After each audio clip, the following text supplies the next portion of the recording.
Welcome to Money Talks. I'm Nancy Stark, and with me today is Deanna Booker. Deanna is the spokesperson and financial expert for Consumer Credit Counseling Service in Maryland and Delaware, and she's also a dear friend. Oh. Deanna, before we start, could you tell me a little bit about what CCCS does and all the good work you guys do? Sure.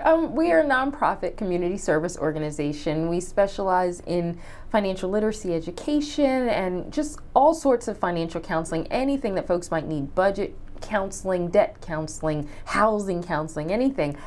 We've been serving folks here on the Eastern Shore since 1966. That's we have a long offices, time. yeah, 45 years or so. We have offices in Salisbury and Dover, and we're just here helping any way we can.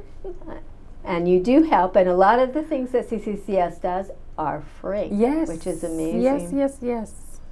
Well, this time around, I think we're going to discuss something we've never discussed before. Okay. And it's a very serious topic. October is actually Domestic Violence Awareness Month, and we're going to talk a little bit about financial empowerment for domestic abuse victims today. To sort of kick things off, exactly how prominent is domestic violence? It's very prominent. It's very prominent. It's so sad, but it's very prominent. I just read not very long ago that something like 1 in 4 women. That's amazing. So 25%, 1 in 4 women is going to be a victim of some sort of domestic violence in her life. So that translates to like a little over 1 million people, you know, 1 million women. 1 in 4 of all of us. Yeah, of all of us. And it could be anyone. Of all of us. It could be anybody. So it's very, very prevalent. Now, there's another interesting statistic that I read. 15% of domestic violence victims are men. So that just speaks to it can be anybody. And we don't think about that. We don't men think can about be it. victims of domestic abuse as well, so but they certainly can. It's a very widespread plague, sort of, you know, that affects so many of us.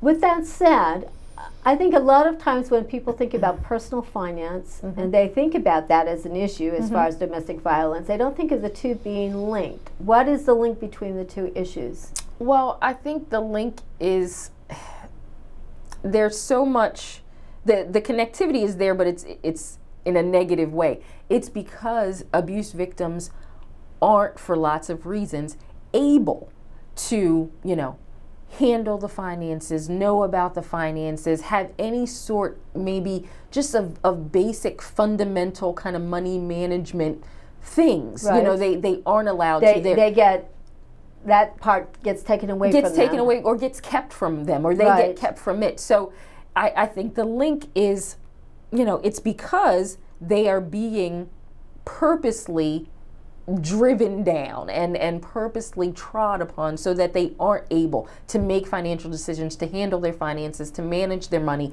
and it's so somebody can keep them a victim. Yeah, and the scary thing about it is that through keeping those financial things in check, it also makes it very difficult for them to leave. Exactly. So they end up stuck. Or, you know, it's so hard, it's so difficult, like you said, to be able to leave because they don't have, you know, the resources or the understanding or the knowledge to be able to kind of make that break and go somewhere else. Let's talk a little bit about that. With abusers, how do they financially deprive their victims? Well, I think it's all kinds of ways, but abuse, I think, comes down to power and control. So abuse of any type. Exactly, any kind. Yes. So I think that, you know, victims or abusers intentionally keep their victims in, you know, under that thumb, so to speak, of control, so they don't have access. Like we were just saying, they don't have access to, you know, to the finances, to the bank accounts, that kind of thing. So they make it so you can't know about the money. You can't get a job. You know, you have to stay at home. You have to stay at home. You have to stay at home. You can't work. And even if you do work, I'm going to sabotage you. You take my, I'll take your paycheck, or show up at your job site. I'm going to show up there. I'm going to harass you there. I'm going to take the paycheck. I'm not going to let you see the bank accounts. You're not going to know, you know, where anything is or how much anything is. I'm going to open up all these accounts or run up all these debts in your name. And you're not going to say anything about it. You're not going to say anything about it. You're not going to do anything about it. So I think that victims are just constantly put upon, and they're not able to break free.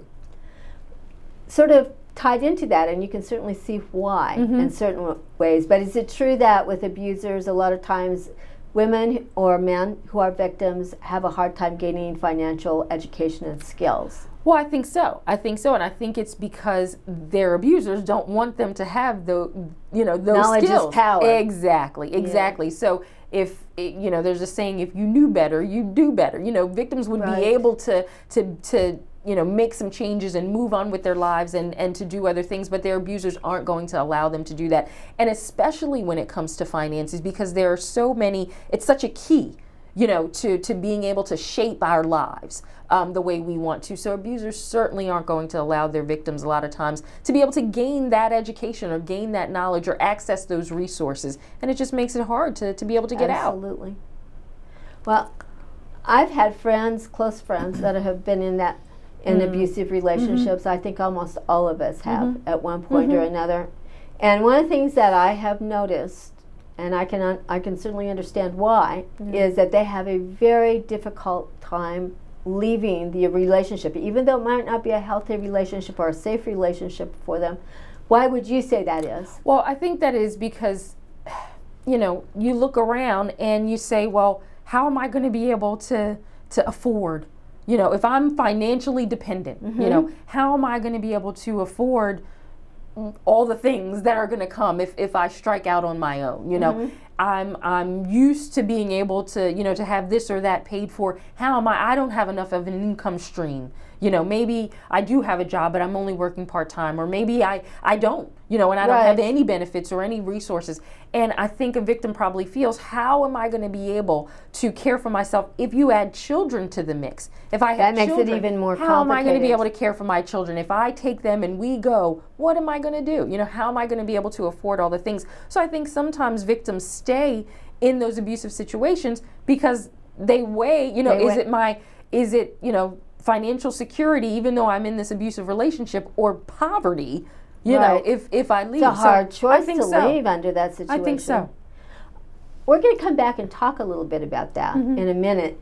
I think in past situations, what I also have seen is there's a full emotional contingent to why people stay. Sure. Like I've had girlfriends that have said, I love this person. He's only abusive some of the time, not all the time, and the rest of the time he's a good person, even though he might knock me around. And I've also had girlfriends say, I think I'm the cause of it. Right. I think that there's all sorts of emotional and all kinds of links, all kinds of things that are going to, or chains, if you want to call them, that are going to keep somebody, where they are. So maybe like your girlfriend, it's my fault, or he's going to change, or he doesn't always do it, or, and it might even be more than that. Abusers might be saying, I'm going to kill you. Which, when you think about that, that's a pretty potent you have no reason idea. To stay. Yeah, you have no idea what people might be living under, or I'll make it so you never see the children again. That kind of thing. So I think that all of those sorts of emotional stressors, go into what makes somebody stay in an abusive situation. Well, let's look at that. It obviously takes a great deal of courage and planning and support in order for someone to get past that. Yep. What do you think is the first step for that happening?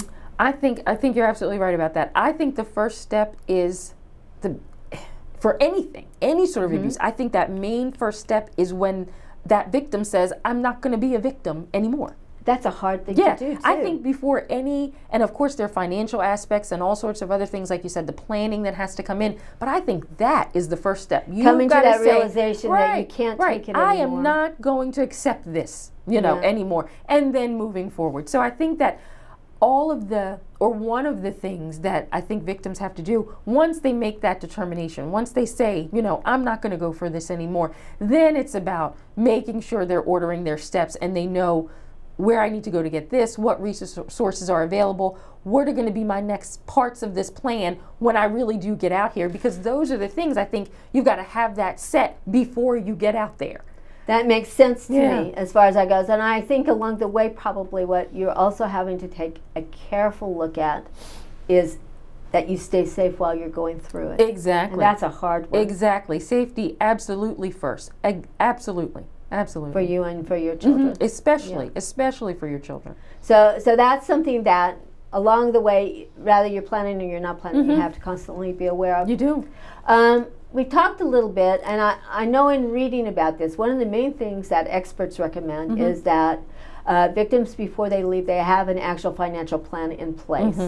What's the first step to doing that? Well, I think the first step is just gathering, all of your information. So why is that so important? I think that's important because you're going to need, you've got to gather those tax returns. You've got to have the bank statements and all that kind of thing, the credit card accounts, because you're going to need that kind of information when you go out and now you've left that abusive situation and you're going to kind of strike out on your own. When it comes time to rent the apartment, you're going to need this kind of information. When it's time for you to open a bank account of your own, you're going to need that kind of sensitive information. When it comes to health care, medical records, all that kind of thing you're going to need. So I think it's important to be gathering that information, making copies of it, keeping it in a safe and secure place. Really going back to that safety issue. Exactly, because you don't want it to get discovered. Right.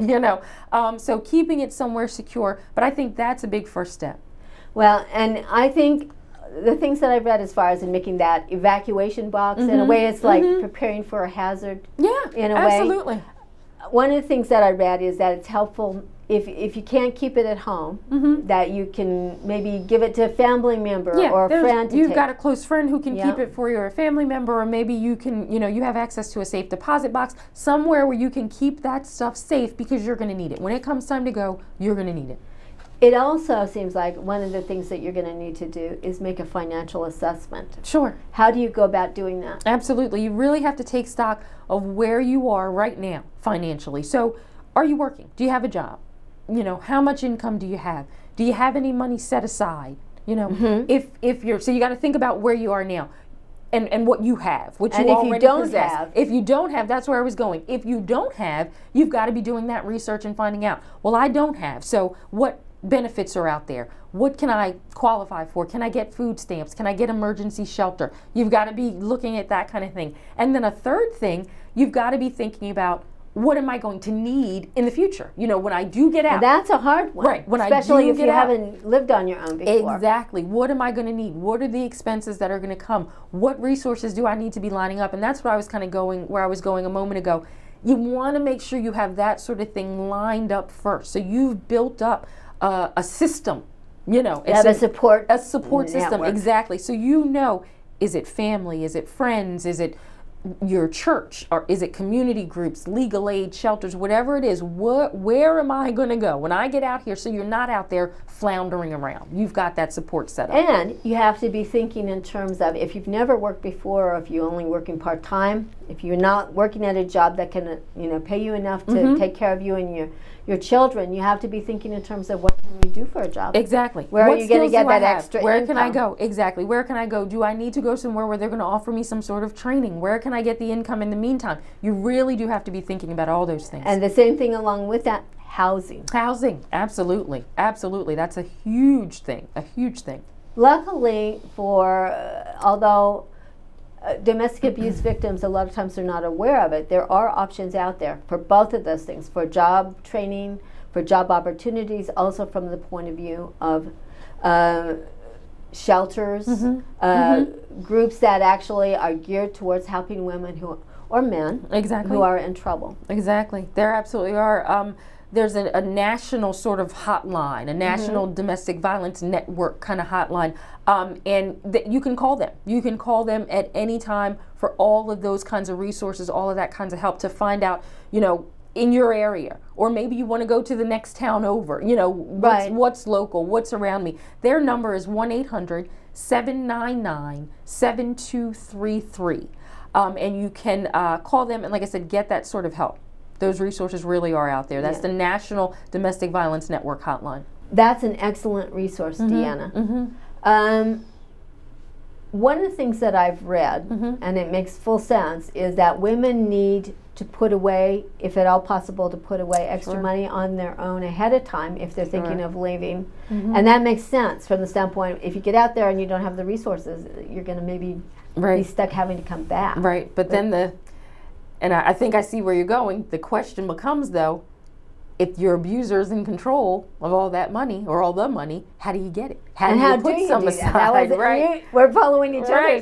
Where do you get that from? So I think, and I mean, it's going to be different, and we don't know. We don't know what a victim might be going through. So I think it's going to depend on each person's situation, right? But you know, things come to my mind like, if you're a victim and you're trying to get out, you're going to have to start socking something away. So if your abuser gives you some money to buy groceries, well, you shop the sales and you buy generic and you put the rest in your pocket. That makes for your sense. little nest egg. Or you know, if you do have a job and you're working and you get a little raise, you don't tell anybody about that. That goes in your nest egg. That goes in your nest egg. You know, if you're being given money for other bills or that kind of thing, pay yourself first. We always talk about that every time. In this situation, it really does apply. Pay yourself first. And it doesn't have to be huge amounts of money. You know, it's $1 here, it's a couple, $3 there. That adds up, you know. And you're putting that money aside, you're putting it in a little nest egg so you can have a little something for when you do leave. Now again, the key with that, just as I say that, I'm thinking, but it's got to be somewhere safe and secure.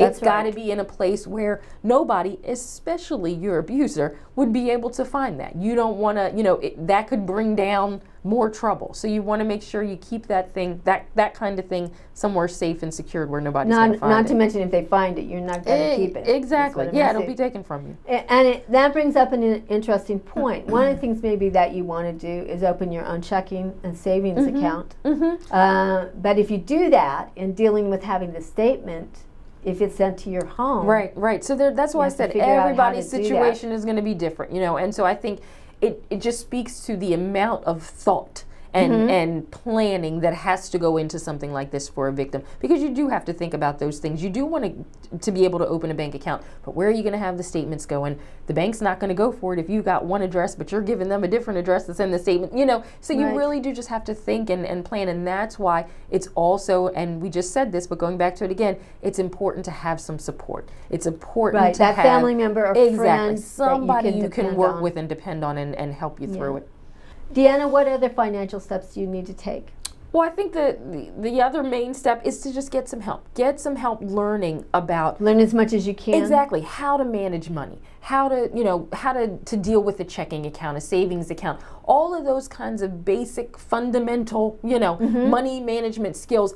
If a victim hasn't had the opportunity, and she or he probably hasn't, because their abuser's been controlling that. So now is the time to get that education around how to manage our money. And that's where you come to us, Consumer Credit Counseling Service. We have counselors that are available to work with you, budgeting, saving, understanding credit, using credit wisely. All of these things are going to be things you need to know when you're on your own. And it's all free. It's all free. So this is definitely where you want to reach out to us, and we can help in this kind of situation.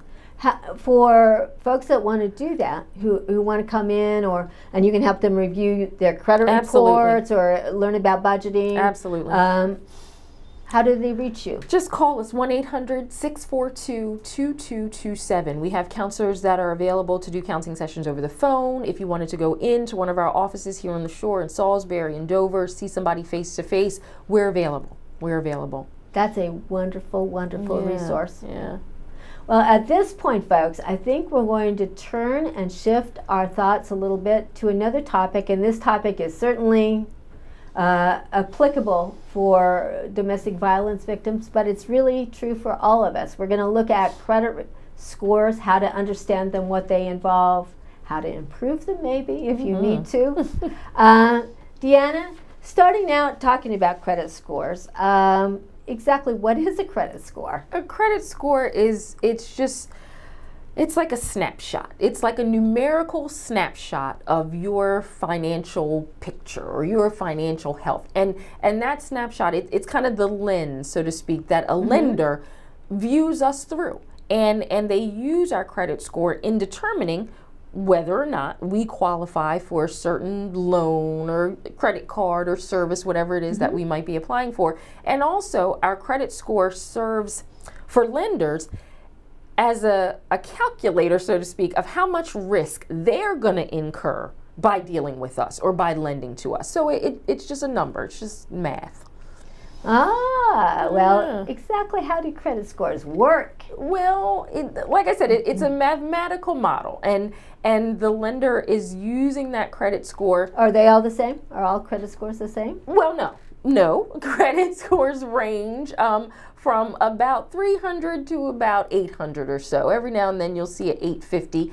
But they all can be different. They all can be different. From different organizations. Exactly, different organizations. Now, the most common one is FICO. We've heard that. I know viewers have heard that term FICO, F-I-C-O. It stands for Fair Isaac Corporation. Their credit scoring model is the one that's most commonly used. So when you hear a lender talk about your score, they're probably referring to your FICO score. And like I said, it can be somewhere between 300 and 850 or so. And of course, the higher your credit score, the better, because the lower risk you pose to a lender. Ah, very interesting. How do you know if you have a good credit score?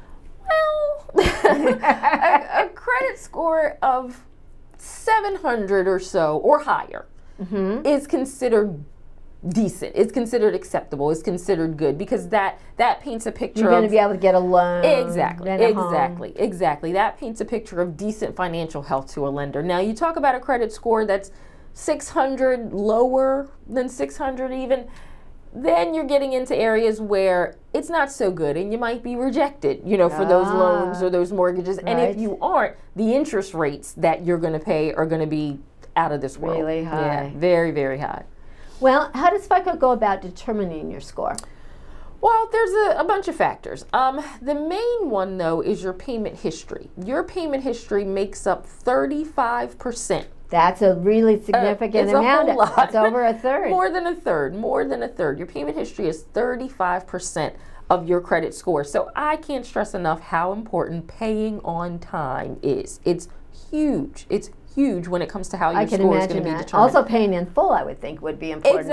Exactly. That payment history is a really big part of your score. Another big part, about 30% or so of your score, revolves around how much debt, the outstanding debt that you have. So how much do you owe on all the things that you have out there, your home, your cars, your loans, your credit cards? How many of them do you have, and are they all charged up to the max? Because looking at the max is not a good thing, probably. If they are, the closer your balances are to the limit, on your credit cards, the lower your credit score is going to be. You're negatively impacting your score the higher your balances get. So how much debt you have out there is a big part of it too.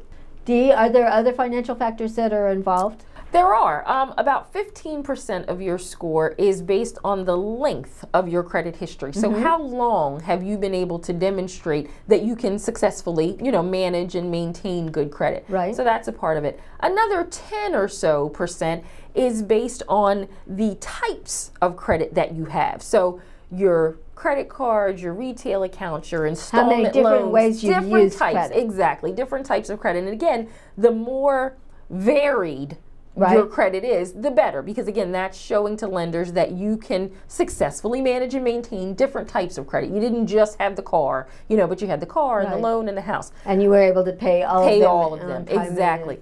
And the last 10% or so of that scoring model revolves around the age of your individual accounts. So if if a great deal of your accounts are really new, that's going to negatively impact your score. Oh, that's interesting. Yeah. If you applied for a whole bunch of things, that's a sign that you might be in financial trouble. Exactly. Very interesting. Does it make sense to regularly review your credit score? Well, I think it's a good idea. It's not something that you have to do, I don't think, several times a year, but once, twice a year, I think it's a good idea to check the score again, because that's the lens that a lender is viewing you through. So you want to be able to look at yourself the way they see you. So you could go to myfico.com. They are a place where you can order and have your credit score. You're going to pay a current one-time fee of about $19.95, $20 or so to get the score, but you could do it there, or you could go to annualcreditreport.com, where we're able to get our credit reports once every 12 months for free. We can also get our credit score from annualcreditreport.com. However, there is a nominal fee involved for the score. The report is free, but you have to pay for the score. But I think once or so a year, it's a good investment. So Dee, we talked about how to get your credit score. Mm-hmm. How can you maintain a good credit score or improve one that needs a little work? Yeah. Put a little shine on it. I said this a little while ago when we were talking about the score. The main thing I can't stress enough, whether it's to maintain good or to come back if you've had a little bit of bad, paying on time. That's an important one. It's the most important thing when it comes to what your credit report is going to look like, paying your bills on time. And then you just want to, when you talk about maintaining, you want to just make sure that you're keeping a close eye. You're looking at your credit reports, you know what's being reported, you know who's saying what. You want to refrain from things like closing a whole bunch of accounts. Because that can be a red flag. Exactly. All at one time, if you close a lot of accounts, that can negatively impact your score. So you just want to make sure that you're doing the kinds of things that are going to keep, you know, your credit rating where it's supposed to be. Now, if you're trying to come back, maybe from some trouble, maybe you had a few bad things in the past, the very first thing to do is to get those things handled.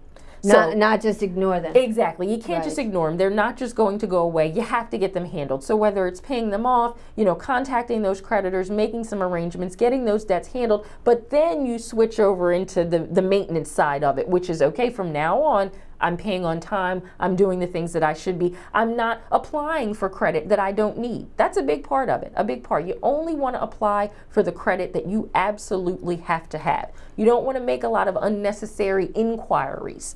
That brings up an interesting question. Does it make sense to use one of those credit repair organizations that you see advertised so often that say they can restore your credit?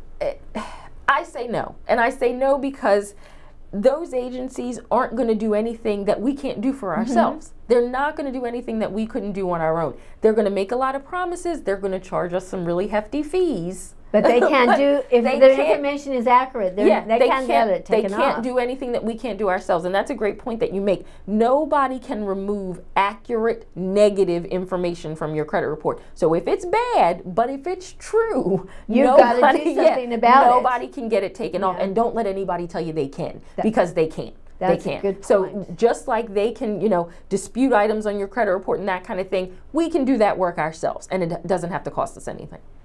Well, I hate to say this, but that brings us to the point where we're almost out of time. Oh my. I was getting on a roll. Before we go, I know, and it went so fast. It always does.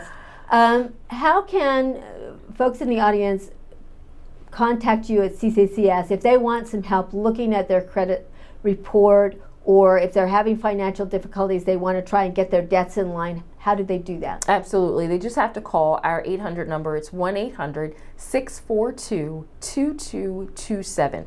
Call that number. We have counselors that are there. They're available, ready to do free, confidential budget counseling sessions, helping folks, looking at the credit report. We can do that right over the phone. You can go to our offices in person and see a counselor. We have an office here in Salisbury, one in Dover. We can get those sessions done for you. That's excellent, Dee. I'd also like to encourage the audience to go to CCCS's website. It's at www.cccs-inc.org.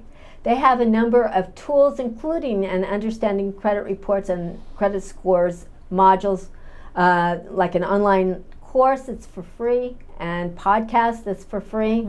Absolutely. There's all kinds of great information on the site. On that note, I want to say thank you, Deanna. Oh, thank you. It's my pleasure. It's always a joy having you here. And thank you, PAC 14. Yes, thanks to PAC 14. And for those of you who are in hard domestic situations, we want you to know you're not alone. Go out and get some help. Absolutely.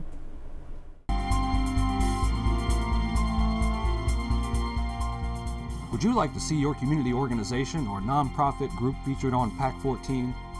To get started, contact us at 410-677-5014 or visit our website at www.pac14.org. PAC 14 is a great way to connect with your community.